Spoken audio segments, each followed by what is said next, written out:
The clang of falling metal echoed through the factory floor, sharp and startling, as Naomi stumbled backward, clutching her stomach. Her face twisted in pain, a cold sheen of sweat forming on her forehead. "Help!" she gasped, her voice barely audible over the cacophony of machinery. She collapsed to her knees, her hands trembling as they clutched the edge of a nearby conveyor belt. A few workers turned their heads, faces pale with alarm, before one of them, an older woman named Marcy, rushed forward. "Naomi!" she cried, dropping a pile of textiles to the ground. "Somebody call the foreman!" Marcy crouched beside Naomi, her gnarled hands shaking as she tried to steady the younger woman. It's the baby," Naomi whispered, her breath hitching. Pain lanced through her lower back, and she gritted her teeth to keep from crying out. A week earlier, life had already been teetering on the edge of unbearable. The room was suffocatingly small, its walls damp from the rain seeping through cracks, but it was all Naomi had. She sat at the table, counting coins with trembling hands, but no matter how carefully she arranged them, the sum never changed. Not enough. It was never enough. But that wasn't the worst of it. The worst was the words that replayed in her mind, sharp and cutting, refusing to let her rest. Her father had stood at the kitchen door the day she told him the truth, his face a mask of disgust. "You're nothing but a disgrace," he spat, his voice low and venomous. "You're going to bring a bastard into this world, under my roof? No, pack your things, Naomi. You've made your bed, now lie in it." Her mother, always the more measured one, had been no kinder. "You've ruined us," she hissed, her hands trembling as she folded laundry. "You think anyone will respect this family now? You couldn't even trap the father into staying. He saw what you were, a silly little girl who doesn't know her place. And Sergei, the man she thought she loved, the man she believed would stand by her, had only been crueler. She could still see him standing there, his arms crossed, his lips curled into a smirk that made her stomach churn. "Are you out of your mind?" he had said, his voice dripping with scorn. "You think I'm going to ruin my life for some accident? Do you even hear yourself? Go take care of it." When she refused, when she said she couldn't, wouldn't, his laughter was loud, bitter, and cold. "Well then, that's your problem, not mine. Don't come crying to me when you realize you're on your own." He walked out, slamming the door behind him. The sound had echoed through her tiny apartment, each thud a reminder of how truly alone she was. Those words, that laughter, followed her everywhere. They whispered to her as she scrubbed office floors late into the night, her knees aching and hands raw from the cleaning solution. They echoed in her mind as she hauled bolts of fabric in the factory, ignoring the strain in her back and the protest of her swollen feet. They loomed over her in the silence of her room, where the only sound was the ticking of the cheap clock on the wall. Naomi didn't have time for despair, though. She couldn't afford it. Every coin she earned went toward rent and food, but she knew she was running out of time. Soon, the baby would be here. Soon, she would have another mouth to feed. The thought kept her awake at night, staring at the cracked ceiling, clutching her growing belly as if holding it tighter could somehow solve all her problems. Her neighbors were no kinder than her family. The old woman across the hall, who smelled of mothballs and whiskey, would sneer whenever they crossed paths. "Didn't even bother with a ring, huh?" she muttered once, loud enough for Naomi to hear. What a shame. Girls these days have no morals. Even the landlord, a balding man with a perpetual sneer, seemed to take pleasure in her struggles. "Rent's due Friday," he reminded her unnecessarily each time they met. "I don't care if you're pregnant. No money, no roof." Near the end of her pregnancy, the work only grew harder. She knew she should stop, should rest. But what choice did she have? The factory job was the only thing standing between her and homelessness. And then the accident happened. She'd been hauling a heavy crate of metal scraps when her foot slipped on an oil stain. The weight of the crate sent her sprawling backward, her head spinning as she hit the ground. The pain came quickly, sharp and unrelenting, tearing through her lower abdomen. Marcy's voice jolted her back to the present. "Stay with me, Naomi," the woman urged, her words urgent but soft. "We've called for help. You're going to be okay." But Naomi knew she wasn't okay. Not now. Not when everything she'd worked for was slipping through her fingers. The baby wasn't due for another month. What if something went wrong? What if her body failed her, just like everything else had? "I can't lose this baby," Naomi choked out, her eyes wide and desperate. Tears streaked down her face, mingling with the grime of the factory air.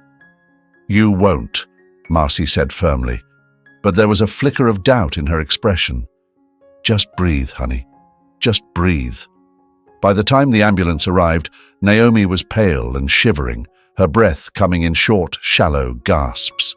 The paramedics worked quickly, loading her onto a stretcher, but every bump and jolt on the ride to the hospital felt like a knife twisting in her abdomen. She kept her eyes fixed on the ceiling, refusing to let herself panic. She wasn't ready for this. She didn't have a nursery, didn't have clothes for the baby, didn't even have enough saved to buy diapers. But she did have love, and that had to count for something, right? The delivery room was chaos. Nurses moved around her with clinical efficiency, their voices blending into a hum that Naomi couldn't quite decipher. The doctor, a man with kind eyes but an air of urgency, leaned over her. "We're going to need you to push, Naomi," he said. "The baby's coming now." Her hands clawed at the thin hospital sheets, gripping them as though they could anchor her to a reality that wasn't spinning out of control. "It's going to be okay," the doctor assured her, "but you need to focus. Push." Time blurred into a haze of pain and fear, each contraction ripping through her like a tidal wave. But then, through the din, she heard it. A cry, high and sharp and impossibly small. Her chest tightened and her heart stuttered as they placed the tiny bundle in her arms. The baby's face was wrinkled and red, his cries tapering off as he nestled against her. "Oh," was all Naomi could say. Tears streamed down her cheeks as she stared at her son, her heart swelling with a love so fierce it left her breathless. "You're here," she whispered, her voice trembling. "You're really here." That night, as the baby slept in the bassinet beside her hospital bed, Naomi allowed herself to exhale for the first time in months. It wasn't over. She still had no idea how she'd make ends meet, still had no support system to fall back on, but she had him. And somehow, that made all the difference. The next morning, the hospital discharge paperwork sat on the bedside table, along with a bill that made her stomach churn. But as Naomi dressed her newborn in the only outfit she had, a hand-me-down onesie from a co-worker, she held him close, her lips brushing against his soft, downy head. "I'll find a way," she murmured. "I don't know how yet, but I will." A few weeks later, she started working again, this time in a slightly better job, a seamstress at a small tailoring shop. The hours were still long and the pay was still meager, but it was steady. And every time she came home, exhausted and aching, she found her strength in the gummy smile of her baby boy, Leo. He became her reason for everything, for waking up at dawn, for skipping meals to make sure there was formula, for enduring the judgmental stares of neighbors who whispered behind her back. 3 years passed, and Leo grew into a curious, bright-eyed toddler. Naomi had learned to stretch every penny, had pieced together a semblance of stability in the chaos. She even found herself laughing again sometimes as Leo's giggles filled their tiny apartment. It was during one of these fleeting moments of peace, as she chased him around the table in a game of tag, that the knock came at the door. She opened it to find a man standing there, tall and solid, with eyes that seemed both kind and guarded. He introduced himself as Victor, the new tenant in the apartment next door. "I heard you could use a hand with fixing that leaky faucet," he said, gesturing to the tools in his hand. Naomi hesitated but eventually stepped aside to let him in.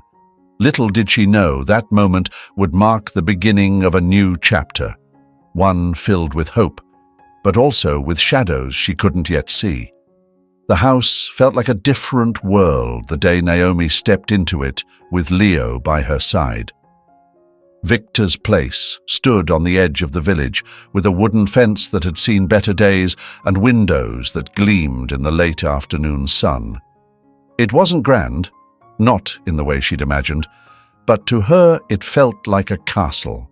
The space, the quiet, anything would be better than the damp little apartment she'd left behind. "See, Leo?" she said softly, holding his hand tightly as they crossed the threshold. "This is home now." Leo nodded, his bright eyes wide as he took in the unfamiliar surroundings. He clutched the small stuffed bear Naomi had managed to save from the move. Victor stood nearby, watching them both. His face held a quiet warmth, his broad shoulders seeming to fill the room. "You'll have your own room here, kiddo," Victor said, crouching down to Leo's level. His voice was gruff but kind. "You can even help me with the garden if you want. Got a bunch of carrots and beans that'll need picking soon."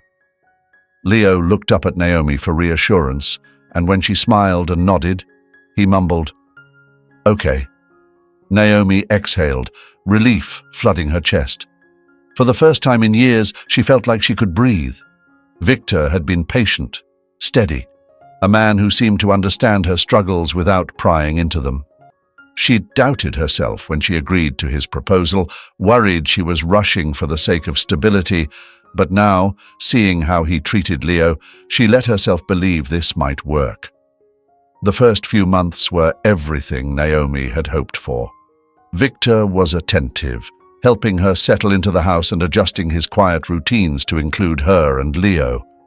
He taught Leo how to tie his shoelaces, told him bedtime stories about forest animals, and even repaired the squeaky handle on Leo's dresser without being asked.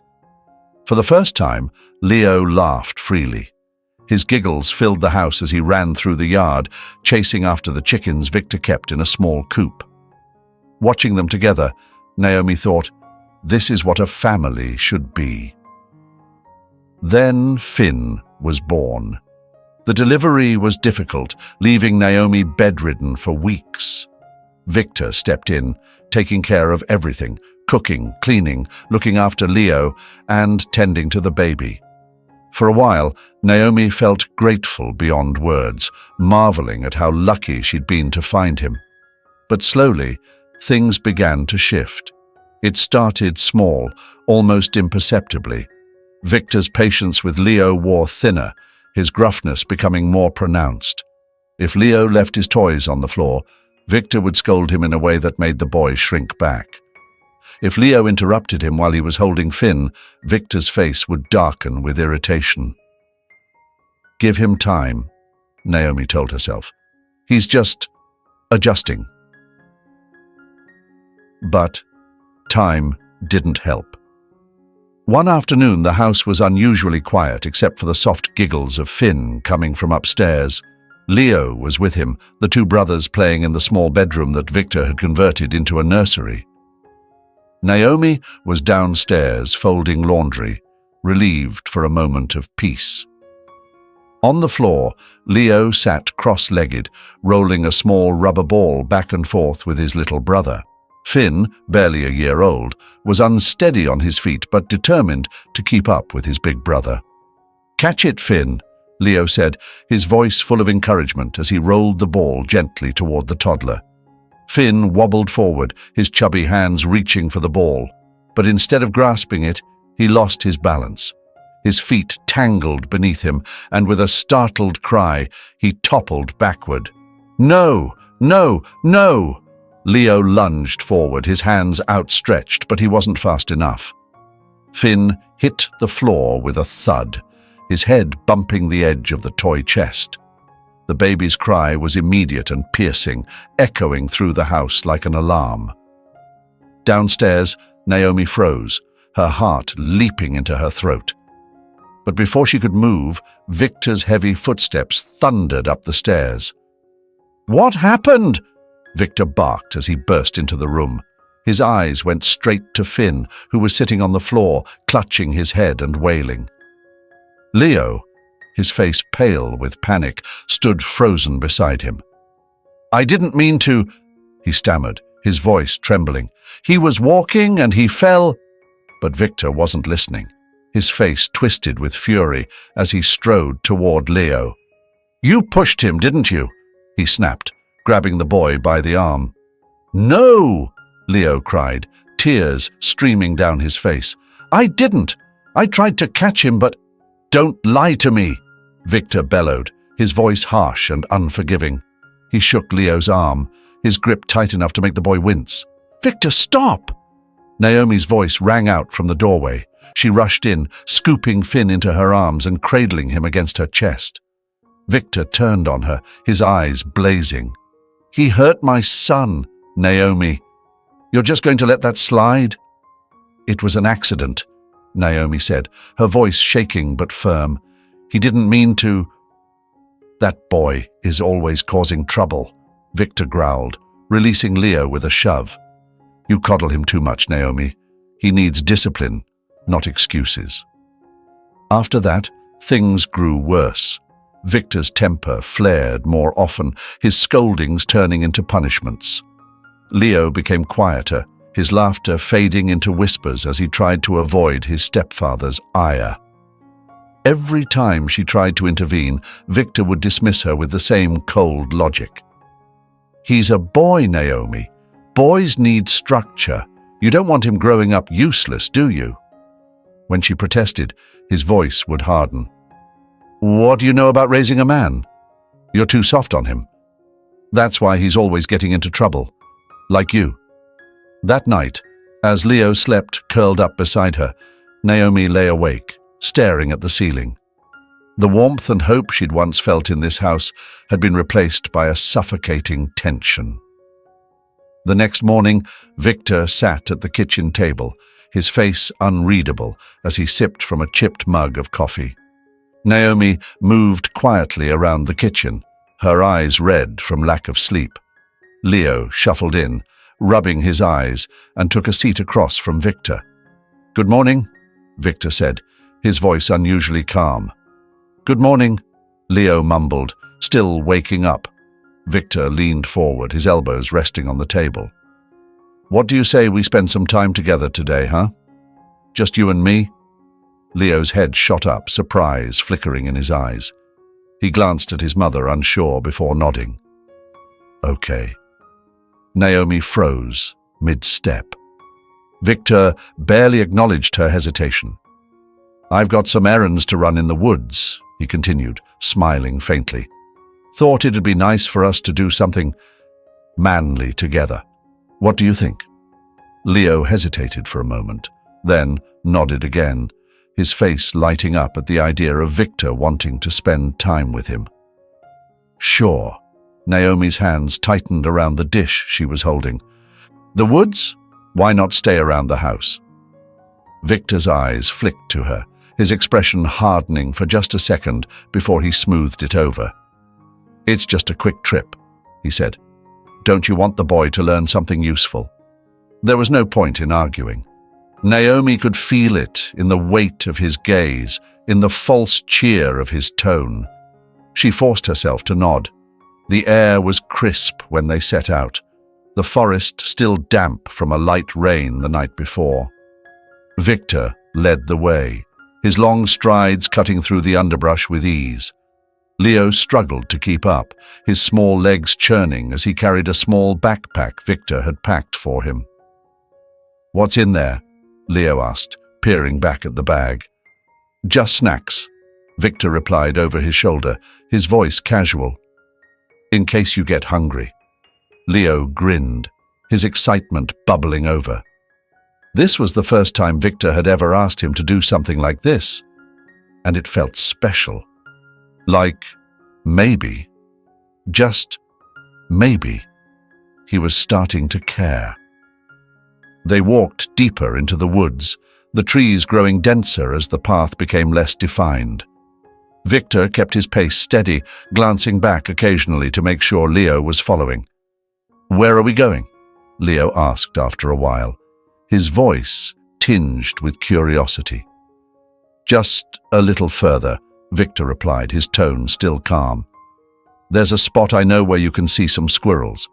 Maybe even a fox if we're lucky." Leo's eyes widened. "Really?" Victor smiled, but it didn't reach his eyes.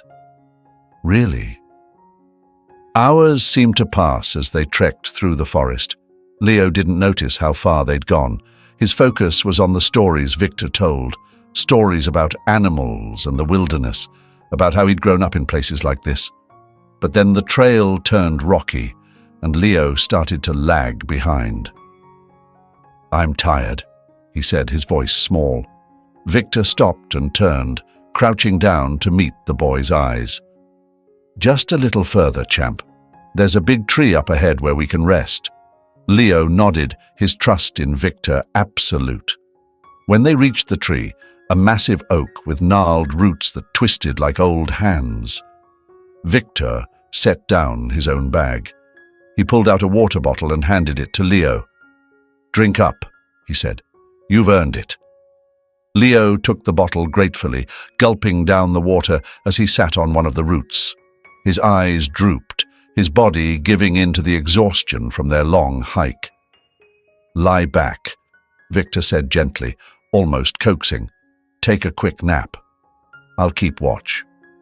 Leo hesitated, but the cool shade of the tree and the steady sound of Victor's voice lulled him into relaxation.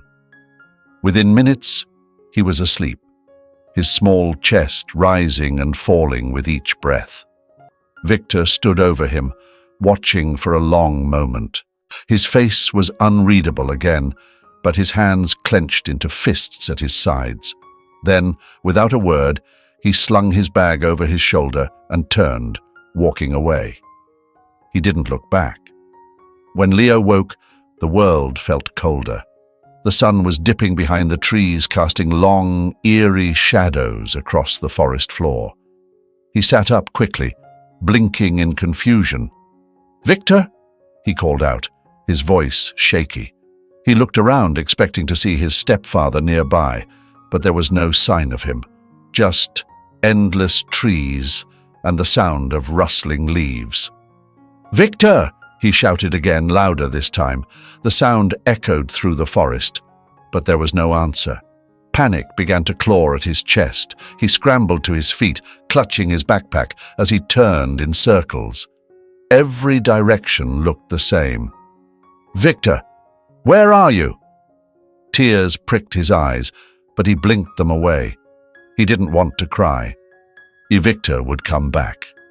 He had to. But as the minutes dragged on, the reality sank in. He was alone. His breaths came faster, sharper. His small hands shook as he gripped the straps of his bag. He tried to retrace their steps, but every path seemed unfamiliar. "Mama," he whispered, his voice breaking. The tears came then, hot and unstoppable. He stumbled through the underbrush, his legs trembling with exhaustion and fear. Every sound, the crack of a branch, the rustle of leaves, made him jump. His mind filled with images of wolves, bears, and other creatures lurking just beyond his vision. "I want to go home," he sobbed, his voice rising in desperation. "Mama, please." But the forest didn't answer. It loomed around him, vast and uncaring. Eventually, his legs gave out, and he collapsed against another tree. His cries turned to hiccuping breaths as he curled into himself, his small body shaking with cold. "Someone, help me," he whispered into the growing darkness. The silence that followed was deafening. Hours passed, though Leo couldn't tell how many. The air grew colder, biting through his thin jacket. His stomach churned painfully, a sharp reminder of how long it had been since his last meal. He tried to distract himself by looking at the stars through the gaps in the branches, but their vastness only made him feel smaller, lonelier. A loud snap of a branch nearby jolted him upright. His heart pounded so hard he thought it might burst. His wide eyes darted around the darkened woods, searching for the source of the sound. "Who's there?" he stammered, his voice shaking. He grabbed the small backpack Victor had given him, clutching it like a shield. There was no reply, only the rustling of leaves. But then he saw it, a pair of glowing eyes in the darkness, low to the ground, staring straight at him. Leo froze, his breath catching in his throat. The figure moved closer, its shadow detaching from the trees. The moonlight revealed a wolf, its fur streaked with grey and its eyes piercing and intelligent. "No," Leo whimpered, inching backward. His back hit the tree, and he clutched at the bark, his small hands searching for a way to escape. The wolf stepped forward, its movements slow and deliberate. It didn't growl, but its presence was enough to send Leo into a blind panic. He scrambled to his feet and ran, his legs pumping as fast as they could through the uneven terrain. Branches tore at his clothes and scratched his skin, but he didn't stop.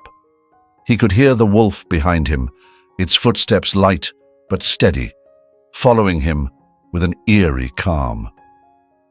Leo's foot caught on a hidden root, and he fell hard onto the forest floor. Pain shot through his knee, and he cried out, clutching the spot where it had scraped against the rough ground. He tried to push himself up, but it was too late. The wolf was already there. It stood a few feet away, watching him. Its ears were pricked forward, its tail low. Leo froze, his body trembling violently as he stared into its unblinking eyes. "Please," he whispered, his voice barely audible, "don't hurt me." The wolf stepped closer, its movements smooth and deliberate. Leo squeezed his eyes shut, curling into a ball and bracing himself for the sharp teeth and pain he was sure would follow. But it didn't come. Instead, he felt a warm, heavy weight settle beside him. The wolf didn't attack. It lay down, its body pressing against his side. Leo opened his eyes, his breath hitching as he turned his head to look. The wolf was staring at him, its gaze steady and almost calm. Its fur felt rough against his arm, but it radiated warmth, chasing away the chill that had seeped into his bones. "What?" Leo whispered, his voice trailing off. He didn't understand. Why wasn't it attacking? The wolf huffed softly, resting its head on its paws. It didn't seem threatening anymore, just tired, like him.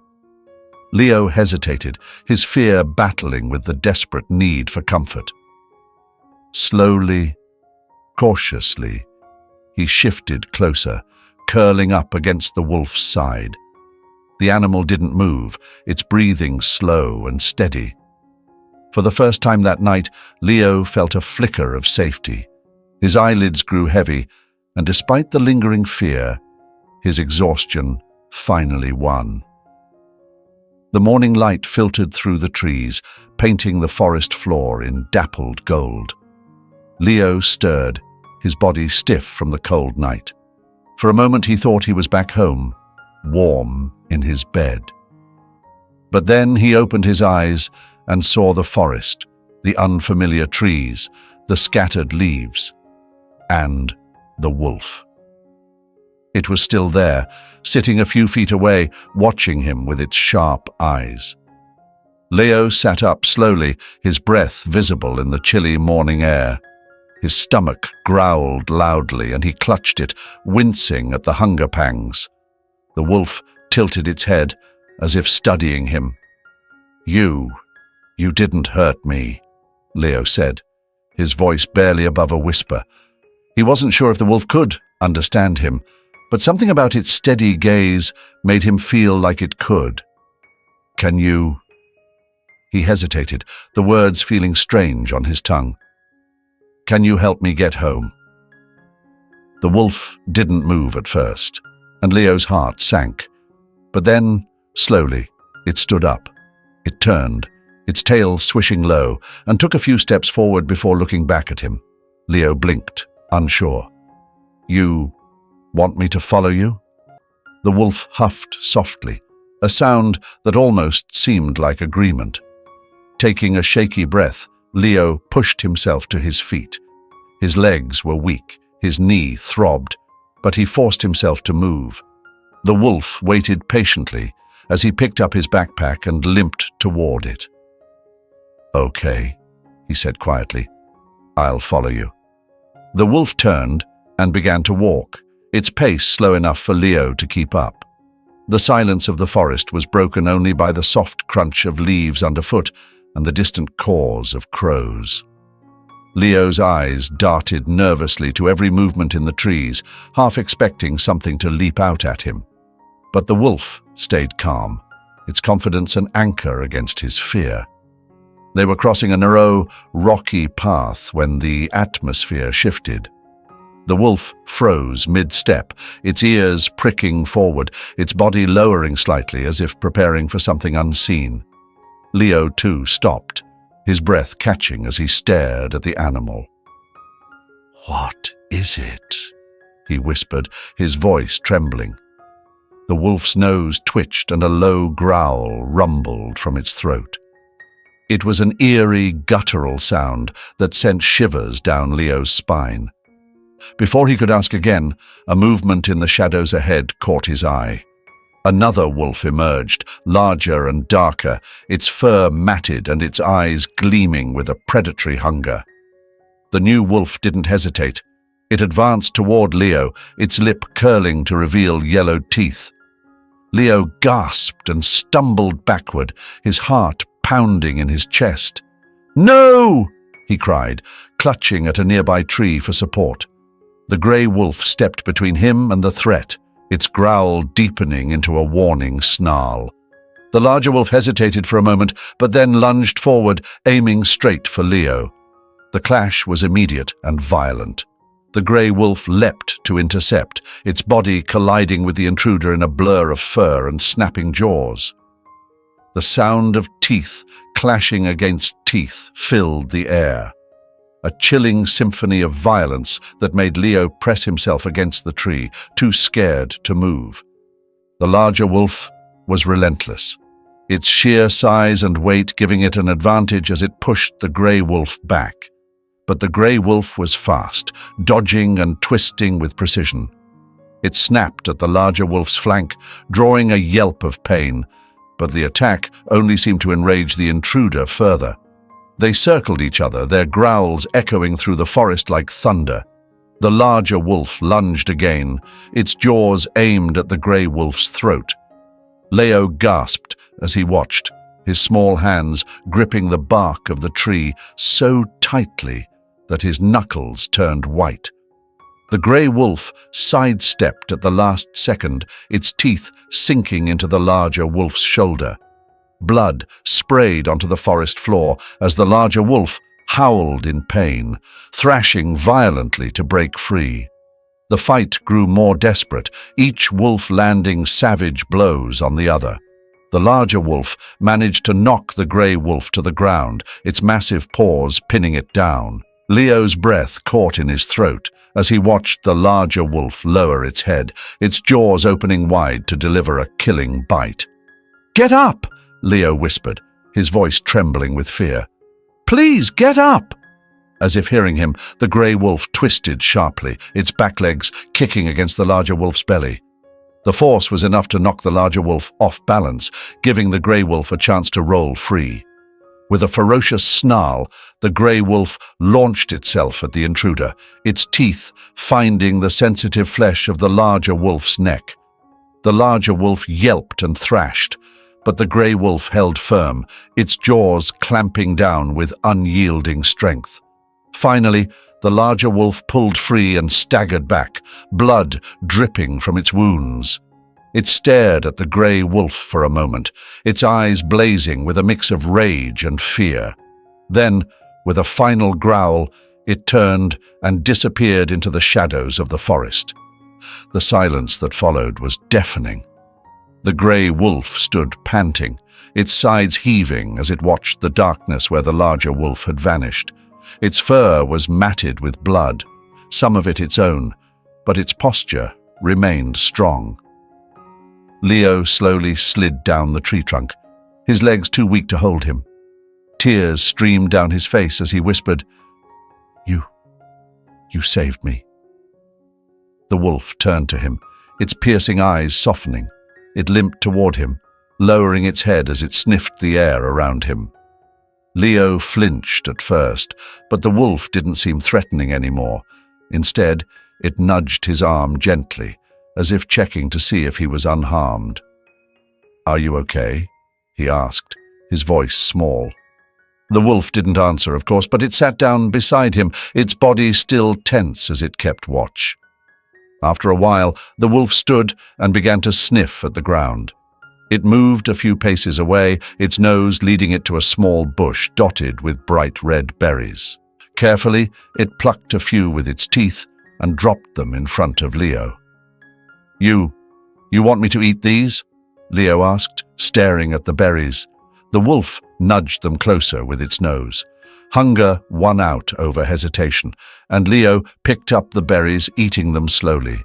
They were tart and unfamiliar, but they eased the gnawing pain in his stomach.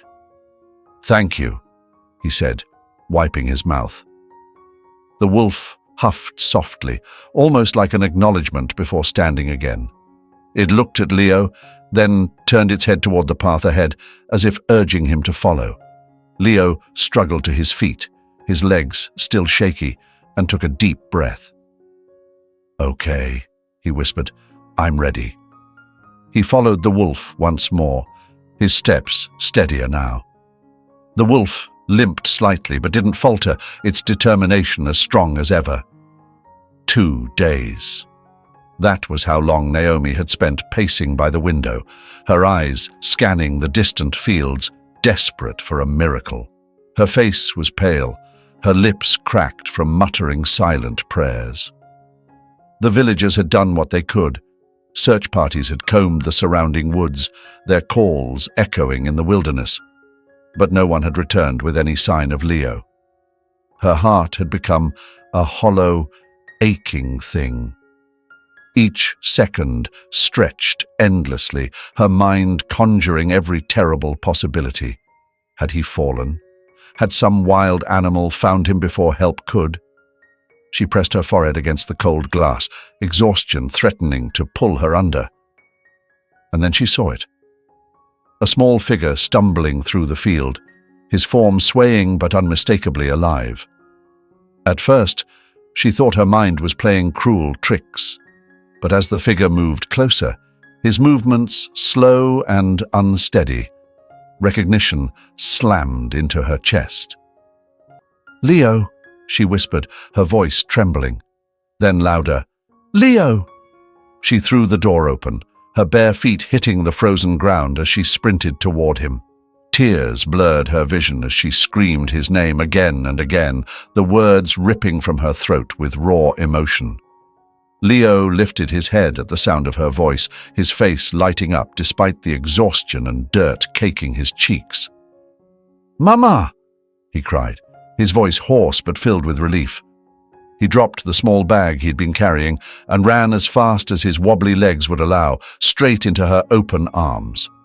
Naomi fell to her knees as she wrapped him in a fierce embrace, her hands trembling as they touched his face, his hair, his arms, anything to confirm he was real and whole. "Oh, Leo," she sobbed, rocking him gently. "I thought I lost you. I thought I'd never see you again." Leo clung to her, his small body shaking with the force of his tears. "Mama, I was so scared," he choked out. "I didn't know how to get back. But the wolf, it helped me. It saved me." Only then did Naomi notice the wolf standing a few paces behind him. Its grey fur was streaked with dried blood from the earlier fight, and its stance was cautious yet protective. The villagers had begun to gather, their murmurs rising in astonishment as they spotted the animal. "It's the wolf," one man said, his tone a mix of awe and fear. "It must have brought him back." The wolf's sharp eyes scanned the crowd, its presence commanding an air of quiet authority. It didn't growl or bare its teeth, but its posture was clear. No one would harm the boy while it was near. Suddenly, a figure pushed through the crowd, Victor, his face a mask of feigned relief. "Leo!" he called, his voice loud and desperate. "Thank God you're safe!" The wolf reacted immediately. A low growl rumbled from its throat as it stepped forward, placing itself between Victor and Leo. Its hackles rose, and its piercing gaze locked onto the man. Victor froze, his expression faltering. What's wrong with that thing?" he stammered, stepping back. "It knows," Naomi said softly, her voice laced with suspicion and anger. She stood, holding Leo protectively against her. "It knows what you did." The murmurs among the villagers grew louder, their eyes shifting between Victor and the wolf. "You don't know what you're talking about," Victor snapped, his voice rising. "I've been worried sick. I've been looking everywhere for him." But the wolf didn't relent. With a sudden burst of speed, it lunged at Victor, its teeth sinking into his arm. Victor screamed, falling to the ground as the villagers rushed forward. The wolf didn't go for a killing bite. It released him after a moment, its growl low and menacing as if to say, "You've been warned." Victor clutched his arm, his face pale and drenched in sweat. The villagers surrounded him, their expressions darkening. "What's this about?" one of the older men demanded, his voice cutting through the tension. "Why's the wolf acting like that?" Naomi stepped forward, her voice trembling but firm. "Because it knows what Victor did, and so does Leo." She looked down at her son, who was still holding tightly to her hand. "Tell them, sweetheart. Tell them what happened." Leo hesitated, his small frame trembling under the weight of so many eyes. But then he nodded, his voice barely a whisper. He took me to the forest. He said we'd see squirrels, but he left me there. I woke up and he was gone." The crowd gasped, their shock rippling through the gathering like a wave. "You lying little brat!" Victor shouted, scrambling to his feet. His face was flushed with anger and fear. "You don't know what you're talking about." But the wolf growled again, silencing him. "You left him," Naomi said, her voice breaking. "You left my son to die in the woods, Victor. How could you? How could you do that to a child?" Under the piercing stares of the villagers and the wolf's unrelenting presence, Victor began to falter. His hands shook as he tried to defend himself, but the weight of the truth bore down on him. "Fine," he shouted, his voice cracking. "I left him. He was a burden, a mistake I didn't sign up for." The crowd erupted into angry shouts, their fury directed at the man they had once thought of as a neighbor. Within minutes, the local authorities arrived, summoned by one of the villagers. Victor was handcuffed, his face pale and defeated as he was led away. He didn't fight, didn't speak. He only glanced back once, his eyes meeting Naomi's. There was no remorse in them, only fear. As he disappeared from sight, the crowd turned its attention to the wolf. Some murmured their thanks. Others stared in awe. "Never thought I'd say this about a wolf," the old man said, shaking his head. "But that thing's got more sense than most people I know." Naomi knelt beside the animal, her eyes filling with tears. "Thank you," she whispered. The wolf huffed softly, its gaze steady and almost knowing. Then, with one last glance at Leo, it turned and disappeared into the trees. That night, the village was quiet, but the story of the wolf spread quickly. For Leo and Naomi, it marked the beginning of a new chapter, one built on survival, love, and an unbreakable bond with a creature that had saved them both. The mornings were quieter now, but not in the heavy, suffocating way they used to be. Instead, the stillness felt like a clean slate, an open page waiting for something better. Naomi woke early each day, the soft creak of the old wooden floors beneath her bare feet, a sound she had come to cherish. No longer did she live with the weight of Victor's presence. No sharp words or brooding silences to dread. The house, once shadowed by his anger, now hummed with a fragile warmth. She stood by the kitchen window, watching the pale light stretch over the fields. Leo and Finn were still asleep, their soft breathing audible from the next room. For the first time in years, she allowed herself to exhale fully, her chest loosening as if she'd been holding her breath since the day she met Victor. The challenges were still there. Bills didn't pay themselves, and raising two boys alone demanded more energy than she sometimes had. But the absence of fear was its own kind of relief. She worked harder than ever, her hands calloused from tending the small vegetable patch and mending old clothes, but every ache and bruise felt worth it. The wolf first returned on a cold, misty morning. Leo was playing in the yard, tossing small rocks toward a line of makeshift targets. Naomi was hanging laundry on the wooden rack when she heard Leo's voice, high and excited. "It's back, Mama! The wolf's back!" She dropped the shirt she was holding and rushed outside, her heart pounding. There it was, standing just beyond the yard's edge, its sharp eyes fixed on Leo. Its grey fur glistened with dew, and it looked thinner than before, its coat rougher, but it carried the same quiet strength. Naomi froze, unsure of what to do, but Leo walked toward the wolf without hesitation, his face lighting up like the morning sun. "Hey, big guy," he said, his voice filled with pure, childlike joy. "You came back." The wolf didn't move, only huffed softly, its breath visible in the crisp air. Then, slowly, it stepped closer, its movements cautious but unthreatening. Leo reached into his pocket and pulled out a piece of bread he'd been saving. He held it out, and the wolf sniffed it before taking it gently from his hand. "It's not scary, Mama," Leo said, glancing back at her. "It's our friend." Naomi watched as the wolf lay down near the porch, its body relaxing as though it belonged there. And perhaps, she thought, it did. The wolf became a regular visitor after that, appearing every few days and staying longer each time. It never crossed into the house but would lie on the porch or under the shade of the old oak tree in the yard. Leo would sit beside it, talking to it as if it could understand every word. "Did you know you're a hero?" Leo said one afternoon, scratching behind the wolf's ears. "Mama says you're the bravest wolf ever. I think you are too."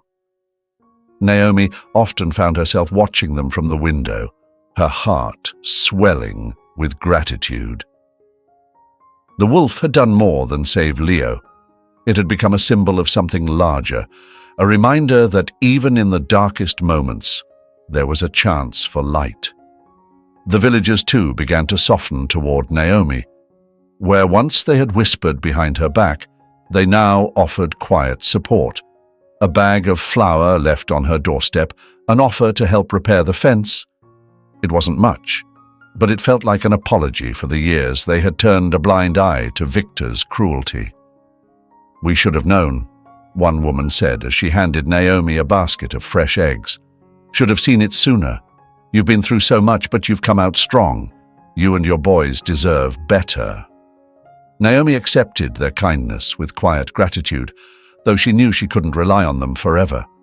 Still, the community's support made her burdens feel a little lighter. At night, the house felt warmer, filled with the soft glow of lamplight and the sound of her son's laughter. Naomi made it a habit to sit with them before bed, a storybook open on her lap. Leo would curl up on one side, and Finn, now toddling clumsily around the house, would snuggle on the other. "You're safe now," she whispered one night as she kissed their foreheads.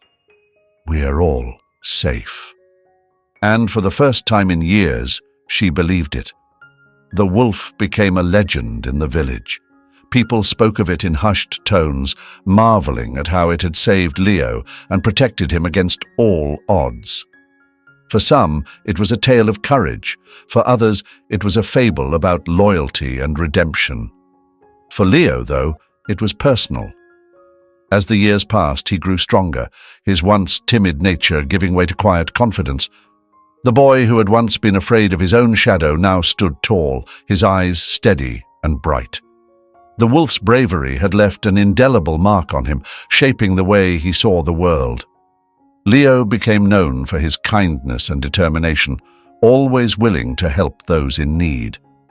When asked about his resilience, he would only smile and say, "I had a good teacher."